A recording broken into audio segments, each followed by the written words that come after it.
dapat deep sleep, I dah tak kena cramp. Okay, every night memang akan cramp. Pukul 2-3 pagi kan cramp. So my husband terus kita kejut.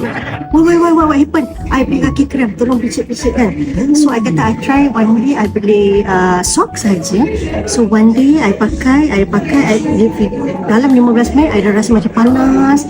Tapak kaki I dah cucuk-cucuk macam tu tau. Kita rasa dia punya tindak balas Pak infrared kan.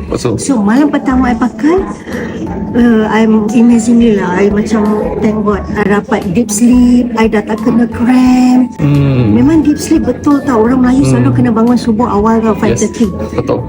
I bangun dekat 6:30 tau.